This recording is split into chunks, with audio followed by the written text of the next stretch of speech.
Chapter 3, First Days of Boot. Your eyes saw me when I was formless. All my days were written in your book and planned before a single one of them began. Psalm 139, verse 16. The Pit. The ramp of the landing craft hissed shut as the weary recruits of the Deep Space Rangers double-timed into Ramsey Station. All eyes were wide as they took in the unforgiving surface of Carthus 7. A desolate world stretched before them, sculpted by volcanic fury and bathed in the unforgiving glare of a binary sun. Dust swirled, stinging their eyes and coating their sweat-slicked bodies as the Argus bounded into space with a roar leaving an eerie silence. Before Wade could absorb it all, a booming voice shattered the silence. "Move it, maggots! You think you're on a sightseeing tour?" The speaker was a mountain of a man, clad in olive-drab armor that glinted in the harsh sunlight. His face, etched with battle scars, was dominated by a single bright red scar that ran along the right side of his chin. Staff Sergeant Hathras, Wade learned later, was the epitome of a drill instructor, a walking embodiment of discipline and fear. Hathras wasn't alone. A pack of drill instructors descended upon the recruits, barking orders and shoving them into a semblance of formation. Hushed whispers broke out as the recruits recognized them. Veterans hardened by years of fighting the intergalactic war against the Skravaks. Hathras barked a final order, gesturing towards a large sunken area ahead. "Get in the pit." They stumbled forward, legs weak from the cramped quarters of the Argus and the unfamiliar pull of Carthus 7's lower gravity. Reaching the pit, Wade saw its brutal reality, a patch of sand with the consistency of fine broken glass. The harsh sunlight glinted off the tiny particles, creating a blinding haze, and every step kicked up dust as fine as talcum powder. "Drop your civilian gear!" another DI roared. "On your face!" Confusion turned to panic as the recruits dove to a prone position on the rough sand, Wade wincing as his hands dug into the scorching shards. Hathras's voice cut through the chaos. "Roll right, maggots! Roll left! You think the Skravaks are going to care about a little sand in your eyes?" Minutes turned into an eternity as they rolled left, right, up, down, push-ups, jumping jacks, and then down again. Their clothes were shredded and the fine dust seeping into every crevice. Wade's vision blurred, tears stinging his eyes. His hands, raw and blistered, felt like sandpaper against his sweat-slicked skin. A choked sob escaped from beside him. A young woman, barely out of her teens, clutched her ripped sleeve, her face contorted in pain and humiliation. A nearby DI loomed over her, his voice dripping with disdain. "What's wrong, little lady? Missing your mommy?" He shoved her roughly, sending her sprawling into the sand. Wade's face burned with a mix of anger and helplessness. Here, compassion was a weakness, a luxury they couldn't afford. This was boot camp, Ranger style, and survival was the only game in town. Gear up. A whistle pierced the air, signaling the end of their ordeal in the pit. They were herded towards a cluster of prefabricated buildings, the white paint already peeling under the relentless sun. Inside, a new kind of torture awaited them. Gruff-looking civilian contractors, mirroring the DI's hostility, barked instructions as they were issued uniforms and equipment. The olive-drab fatigues felt stiff and restrictive, a stark contrast to the worn jeans and graphic tees Wade was used to. Each piece of gear, the heavy body armor, the clunky helmet, the unfamiliar pulse rifle weighed him down, a constant reminder of the new reality he had signed up for. The weapons, though intimidating, held a strange allure. They were tools, instruments of survival in this hostile world. As he slung the pulse rifle across his back, the contractor barked, "Careful, Sunshine. Don't point that at your buddy unless you mean it." He leered at Wade, his words laced with a dark humor. Wade swallowed, meeting the contractor's gaze. Fear danced on the edge of his vision, but something flashed within him, a spark of defiance. He wouldn't be cowed, wouldn't be another scared kid in the sand. Across from him, Mike Jansen, a wiry kid with a mop of unruly brown hair, chuckled. Don't worry, he said, his voice surprisingly steady for someone who looked like he could have just stepped out of high school. They wouldn't let us shoot each other yet anyways. Wade managed a half smile. Jansen, ever the optimist, was a welcome sight in this sea of harsh reality. The final stop was a metal podium where a woman stood, her arms crossed and face etched with a permanent scowl. Gunnery Sergeant Phoebe Harris, as Wade soon learned, was the senior drill instructor. Compared to Hathras's brute force, she was a different kind of predator. She was as calculated as a rattlesnake, her voice dripping with a lethal calm. As they received dog tags, heads shaved, and were assigned their barracks, a streak of anxiety coursed through Wade. He'd heard stories about the barracks, cramped Quonset huts, notorious for their suffocating heat and questionable plumbing. Reality lived up to the rumors. 30 bunks stacked 3 high, crammed into a stifling metal box, the air thick with the smell of disinfectant and nervous sweat. The latrines were a communal nightmare, devoid of privacy and reeking of something far worse than disinfectant. Despite the discomfort, Wade found solace in his bunkmates.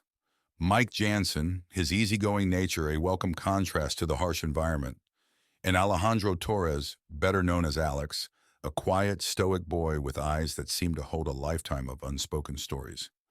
Nightfall, when it arrived, brought no respite.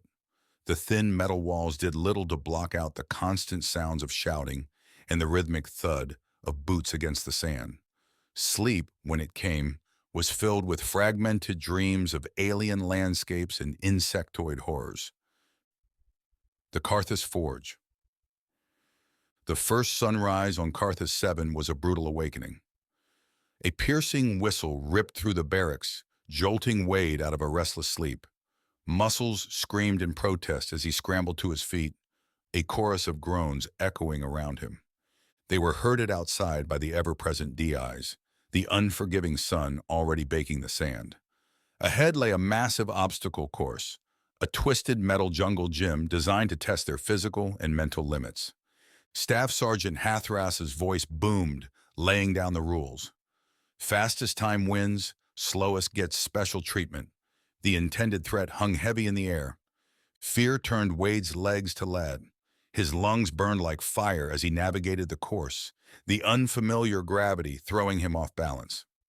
He stumbled, scraped his knee, but pushed himself forward, fueled by a raw determination not to be the slowest. He finished somewhere in the middle, his body a mess of sweat and grime. Others weren't as fortunate. One recruit lay crumpled at the base of a wall, clutching his ankle, his face contorted in pain. Another, a hulk of a man, stood defiantly before Sergeant Hathras, refusing to budge after failing an obstacle. Hathras's response was swift and brutal. A single punch sent the man sprawling, his face a bloody mess on the sand. The rest of the day was a blur of activity. A grueling 5-mile run across the unforgiving landscape, followed by hours of weapons drills under the scorching sun. Wade's arms ached from the unfamiliar weight of the pulse rifle, his vision blurring with exhaustion. As the day bled into twilight, they were subjected to what the DIs called motivation sessions.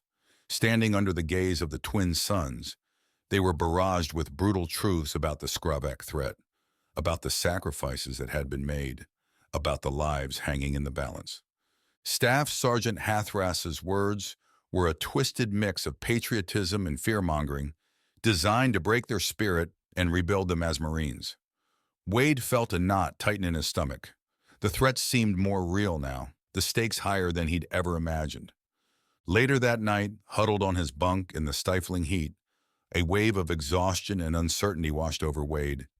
He didn't miss home like a normal recruit, but he did miss the freedom he had back on Mars.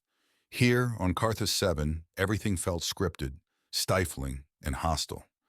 From time to time, he even wondered if he had made the right decision. The crushing weight of responsibility, the constant threat of failure, pressed down on him like the unforgiving gravity of the alien world. A metallic clang echoed through the barracks, followed by the rhythmic thump of boots. Mike, his face streaked with grime, but a hint of a smile playing on his lips, slid onto the bunk under him. "Rough day, huh?" he said, his voice barely a whisper. "Yeah," Wade admitted, His throat parched. I thought I was ready for this, Mike. Yeah, man, it's been crazy to be honest, but we'll get through it. Mike said with a confidence that belied his own exhaustion. It's gonna shred us, huh? But like the DIs say, pain is just weakness leaving the body. They laughed together. We just gotta keep pushing, keep reminding ourselves why we're here.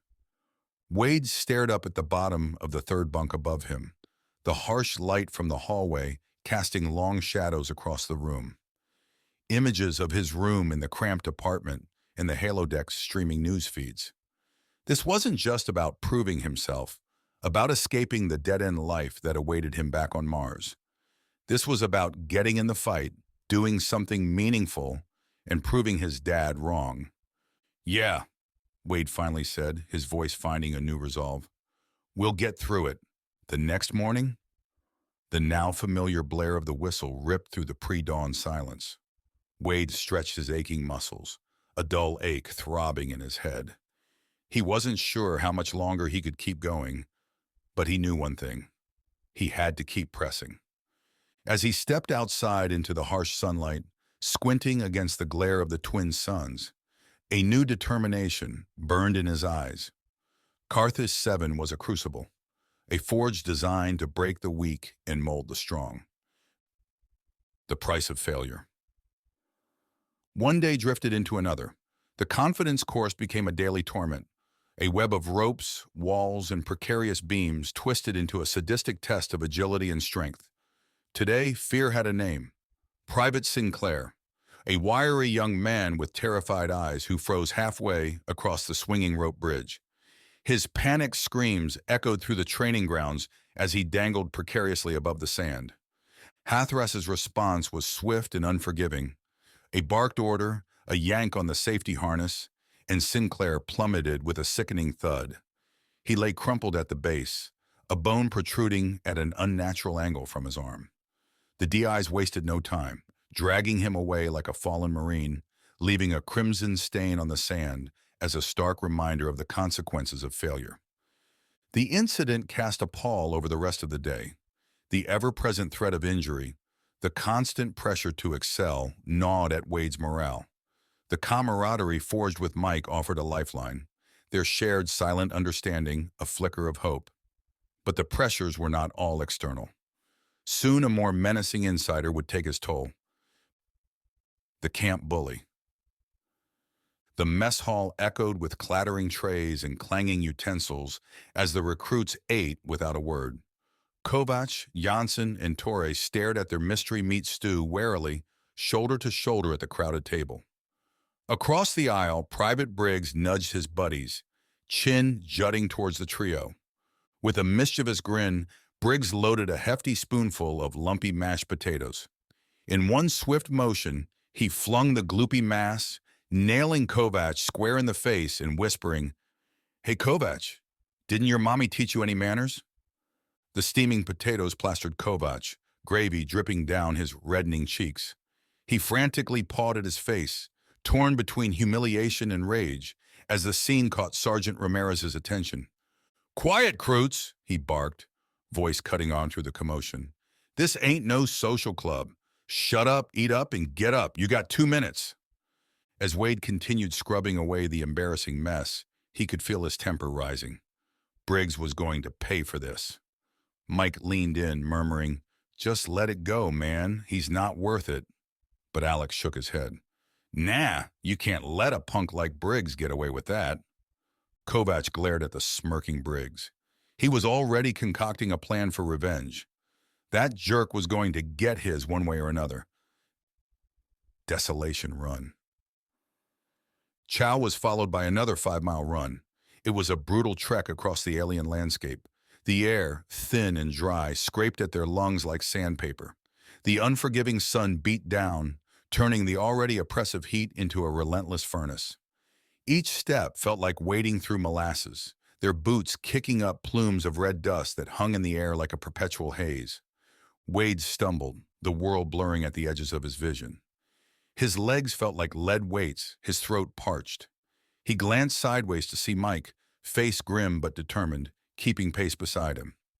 A silent nod of encouragement from Mike was all it took to push Wade forward. They finally crossed the finish line, collapsing onto the scorching sand in a heap of sweat and exhaustion. Around them, others staggered in, their faces contorted in pain, vomiting the last vestiges of lunch. One recruit, overcome by heat stroke, lay unconscious, his body convulsing. A team of corpsmen rushed forward, their arrival a stark reminder of the dangers they faced, even during seemingly mundane training. Twisted motivation. The evening brought the next scheduled session of torture, the nightly motivational session. Gathered in the crowded hall, monitors posted on every wall, they were subjected to a barrage of propaganda videos detailing the Skravak threat. Repulsive, insectoid creatures swarmed human settlements, their clicking mandibles and glistening carapaces filling the screen. Images of burning cities and mutilated corpses flashed by, each one a hammer blow designed to instill fear into their hearts. Hathras's voice, amplified through loudspeakers, cut through the graphic imagery. He spoke of sacrifice, of bravery, of the burden they now carried as the last line of defense against an unstoppable enemy. Wade felt a cold dread pool in his stomach. The videos, carefully curated to maximize shock value, painted a bleak picture of the war effort. Were they truly prepared for what awaited them on the front lines? Then came the stories, tales of fallen Rangers, their heroism immortalized in grainy video clips. Each story was a carefully crafted inspiration, turning fear into a sense of duty, sacrifice into a badge of honor. The Ranger Chaplain. Finally, another Sunday arrived, offering a precious one-hour break from the relentless grind of training. After morning chow, the recruits were allowed to attend the religious service of their choice or remain behind to clean the barracks. Wade had barely slept the night before, his mind a whirlwind of doubts and anxieties. He figured an hour at the chapel might help clear his head. Mike, ever the devout believer, never missed a Sunday service, no matter the circumstances. Torres tagged along, going through the motions of his Catholic upbringing more out of habit than genuine faith these days. As they made their way toward the chapel, Private Briggs lounged on the stoop of his platoon's hut, a sneer etched on his face. "Off to get your praise on with the God Squad?" he mocked. Torres brushed it off with a shrug, but Wade felt his cheeks burn with embarrassment. He'd grown up without religion, and these habits were still new and unfamiliar to him, leaving him feeling self-conscious and out of place. The dusty light filtered through the stained glass windows as Chaplain Jesse Bronson took his place at the lectern. Though his hair was fully gray and his lined face spoke of many years, he carried himself with a quiet strength that commanded respect. His warm brown eyes held a perpetual kindness that instantly put Wade and his buddies at ease. The chaplain had served as an enlisted Deep Space Ranger years ago. He was no stranger to the costs of war. Now he helped these new recruits and the battle-tested drill instructors alike carry their spiritual burdens. Bronson's rich voice filled the humble space as he spoke of the bravery and sacrifice of Jesus Christ, willingly going to the cross. Our Lord was very familiar with hardship. He walked through suffering and death itself to pay for humanity's sins. He took the bullet for us. He died a death to pay the penalty for our rebellion and demonstrated the ultimate act of valor. The chaplain paused, his gaze sweeping over the assembled men and women. There's only one time a Marine should ever surrender, and that is to God's love and mercy. We will either surrender now, or we will be forced to bow the knee in the final judgment. What will you Marines choose? His love today, or his judgment tomorrow? It's your choice. With challenging truth and firm empathy honed over decades of service, Bronson continued sharing the light despite having witnessed untold horrors. To Wade, he embodied a peace that could only come from the deepest faith in something greater than oneself. Perhaps that's what he needed most now, as the doubts and fears threatened to overwhelm him. But he was not ready to fully commit to something he didn't understand. His mind was already burdened with too much to process. It didn't seem wise to add yet another weight to his rucksack. For now, he would enjoy the Sunday breaks and leave religion for later, when he had more time to relax and think about the extraneous things of life.